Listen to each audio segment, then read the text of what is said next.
Ni iki wegeze gusengera ubu se ufite telefone noneho imeze gutera? Nigeze nsengera ko nabona umuntu umpamagara, nari mfite telefoni ishiramo umuriro ari ukumva radio no gucana gatoroshi, none bampamagaye karindwi mu kiganiro. Oya no mu rusengero. None se Pastor Theogene kunywa akaginga birabujijwe?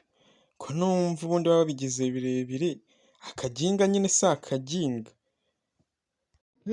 Uhagaze kuri kontwara avuga ngo mpa akaginga, ubwo se umuntu unywa akaginga ahinduka iki? No. Mva abanyweye akaginga bo ni beshi pe, ni beshi. Nyumvira nk'uno mugabo pe ngo kubita iki. Ubiturwa bakukiriho ikuzimu ntatsirayo nzakwibagirwa Yesu wanjye mfashe icupa mu ntoki. Bari kunsomyo ukansomya itama rimwe nibyo byonyine bibukunane ndasoma akantu gendageza hano uri bukunyima ku nzoga sha ukumva mu makorodina ubizi noneho unyime ku nzoga sha baransomyo akantu kamwe nta nzoga njye nagwanze kurira inzoga. Ariko viye rwose urasetsa. Ubu ngubu wariviye uyobeye ko ari imbeho kuruko.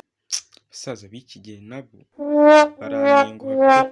Muze sakwe shoma wari nyiramakanga ngutahe foto nako turamutasha cyane. Ese yaka ko numva ngo abakobwa baragukunda, ubundi baragukunda ni iki se batajya baguha ubundi se baragukunda koko?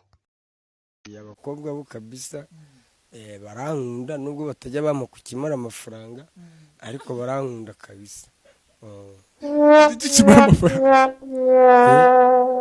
Kitubanya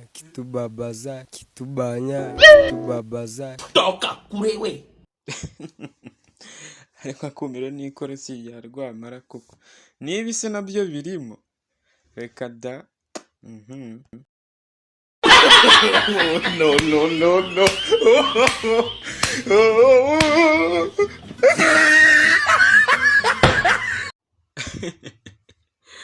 Sinarinzi ko hari inka dufite mu Rwanda pe, inka ni nyinshi. Ijambo Rwanda ryananiranye kabisa. Ijambo Rwanda rigizwe n'inyuguti zingahe buri? Ijambo Rwanda ndumva rigizwe n'inyuguti zitarengeje wenda 2. Izihere hari ndi umunyarwanda. No, iyo ni ya mbere. Tubwira ukuntu ushaka kwandika ijambo bonane. Look at this. Bo. Hey! Na. Gakurikizaho ba. Yesu. Gakurikizaho bo. Oh. God have. Ariko nabitarushya koko.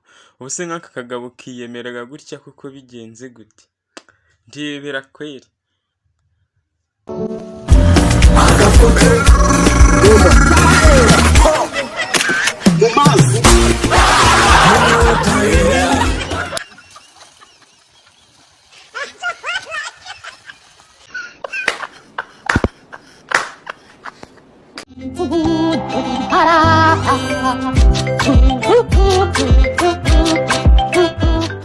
Yesu na se nta mikino bagira.